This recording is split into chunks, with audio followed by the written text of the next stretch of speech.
नरेंद्र मोदी कहते थे कि जैसे जैसे रुपया गिरता है वैसे वैसे प्रधानमंत्री की साख गिरती है। उस हिसाब से तो मोदी जी की साख और प्रतिष्ठा किस गटर में चली गई, इसका अनुमान लगाना ही बड़ा मुश्किल है।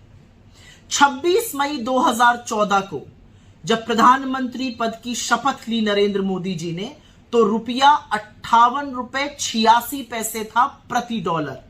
आज रुपया 23 मार्च को 83 रुपए 60 पैसे पर पहुंच गया। अब आपको लगेगा कि रुपए के गिरने से मुझे क्या फर्क पड़ता है, ये तो बड़ी बड़ी बातें हैं। रुपए के गिरने से आपको बहुत फर्क पड़ता है।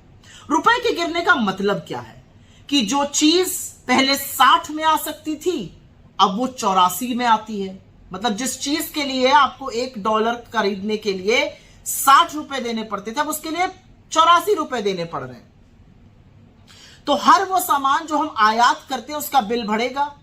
जैसे कच्चा तेल हो गया, कच्चे तेल के लिए पहले जहां पर आप $1 के लिए 60 रुपए देते थे, अब उस $1 के लिए हम मोटा मोटा 84 रुपए दे रहे हैं।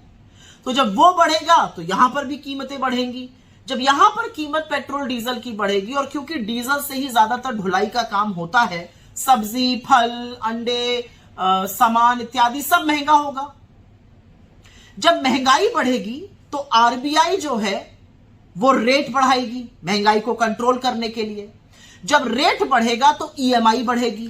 ईएमआई मतलब अगर आपने स्टूडेंट लोन, अगर आपने कार लोन, अगर आपने होम लोन, इस तरह की चीजें ली हुई हैं तो उनकी ब्याज दर बढ़ जाएगी, उनकी ईएमआई बढ़ जाएगी, ज्यादा पैसा देना होगा।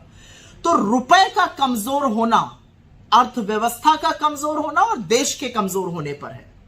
और असलियत यह है कि नरेंद्र मोदी जी को रुपया 60 से कम पर दिया गया था और उन्होंने रुपया 84 के पास पहुंचा दिया।